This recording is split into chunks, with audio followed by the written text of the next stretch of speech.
whatever you want to call it, any pain, any confusion, anything that's going on, and we can transmute it into love.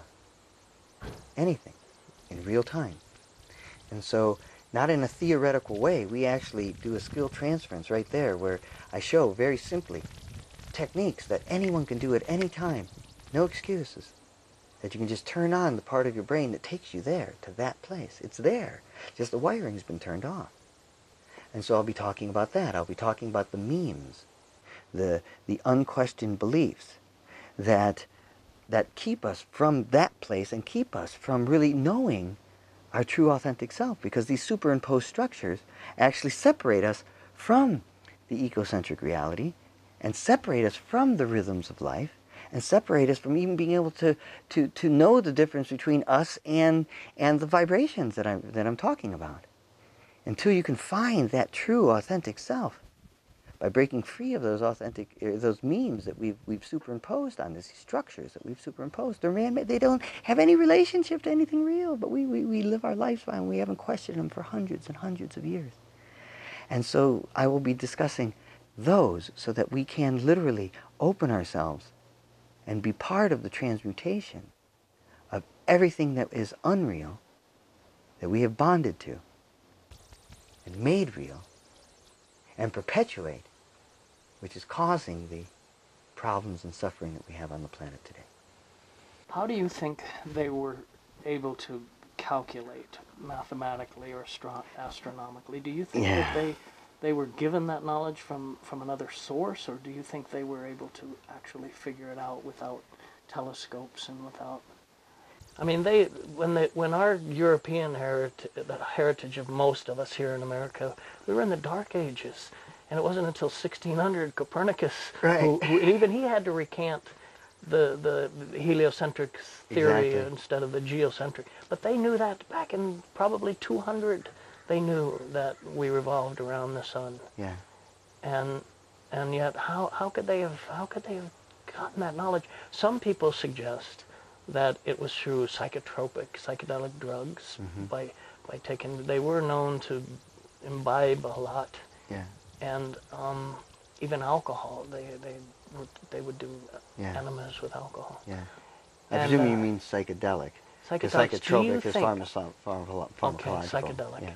Do you think they expanded their consciousness in some way to gain this knowledge, or did they actually calculate it mathematically? Yeah, it's brilliant. I could make up a whole bunch of stories, and I think a whole bunch of other people could make up a whole bunch of stories. Right, and very intricate stories, whether it was given to them by aliens or given to them, that's another theory. And then psychedelics I've heard. And the best I can figure... Okay. There's one entity here that is evolving. And that one entity includes our stars, includes the aliens, includes our life forms, includes all the cells and structures all the way down to the mitochondria. I mean, all the way down as far as you can go on the micro level. There's one experience happening here and learning about itself. And it's like, how could the right hand know what the left hand feels like without the left hand? It couldn't. And so contrast has been required within this singularity in order to understand itself.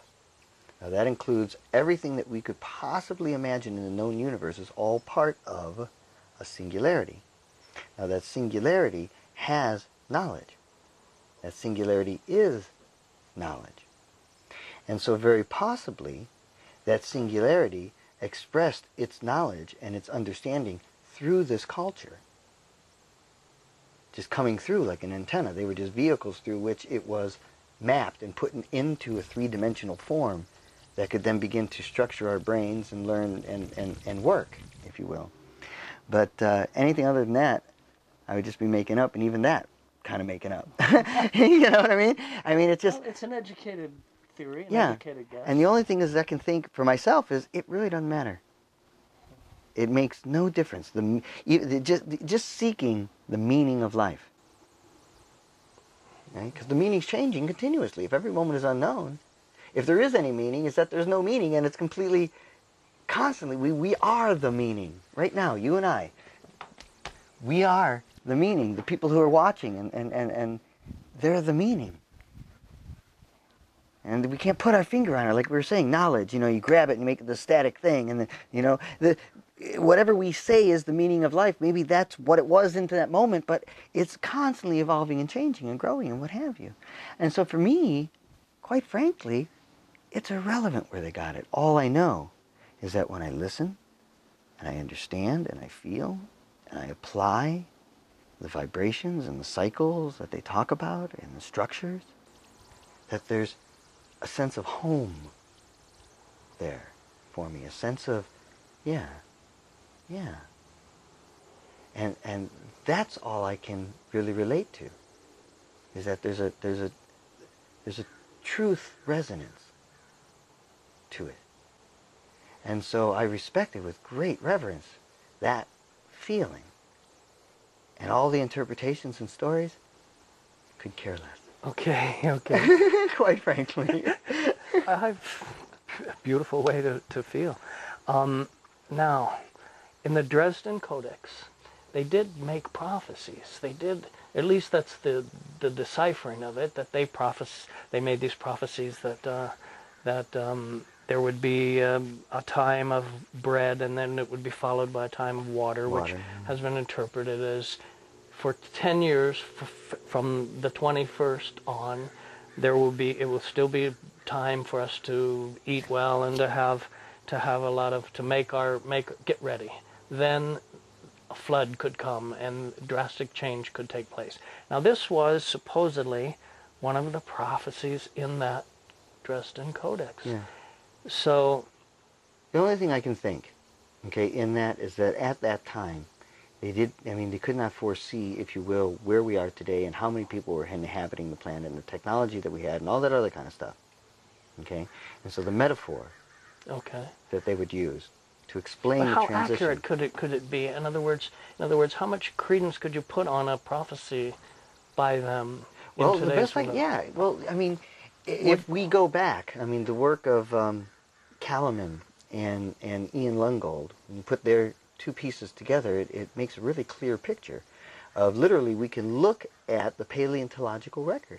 We literally can look at what happened to the dinosaurs, and then what happened to Cro-Magnon man, and then the evolution of consciousness in the cell, and individual consciousness and group consciousness, and then laws, and then morals, and all these different types of things, even down to when Watergate happened. Literally, it was in the 5th day at a certain year, and it just happens to line up when the dinosaurs, you know what I mean? There's like this whole thing. And it's very compelling, because the alignments that you see with each one of the evolutions of our consciousness, and then how they played out in the next millennium of our existence, and what have you, that I think that they're just simply identifying those structures.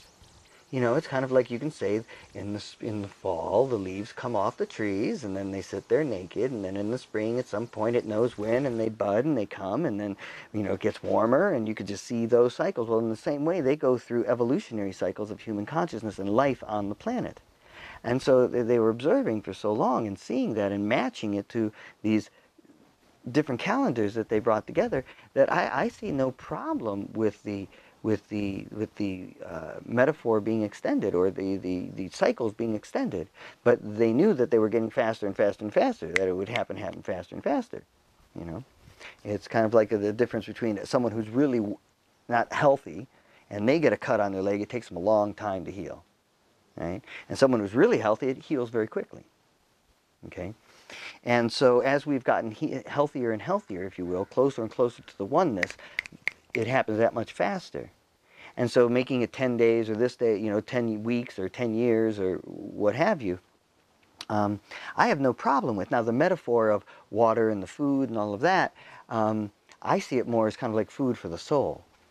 Not necessarily on the physical terms that we're going to be without this and the floods are going to come. Maybe they will. I don't know. I can just make it. But I really just see it as a dark night of the soul and the light night of the soul, and in this rebirthing that's taking place. We're like in this blender, and we're all being put into, we're going to become something, homogenize something, whatever it is. You know, people talk about us, we're transitioning from being, now we went from Cro-Magnon to Homo sapien, and now we're transitioning from Homo sapien to Homo luminous. And that the light essence of who we are is finally coming out. And that our requirement for food, our requirement for water, our requirements for those things will be tremendously less. Because that which gives us life will be able to pour through us that much more. It's just as simple as a brand new baby. You know, a brand new baby does not live on breast milk alone. There's not enough nutrients, there's not enough substance, there's not enough. There's something else that's happening there between that mother and that baby that causes it to grow. Wow. And so in that same way, the nurturing of each other, the caring of each other, the nursing of each other is the new energetic, the new food, the new essence that we will be feeding off of each other, if you will. Last question. Blowing my mind. Human consciousness. Is it possible for a collective human consciousness to be expanded because of an energy, a new type of energy, for example? Absolutely. Simple answer. Thank you, folks. We got it.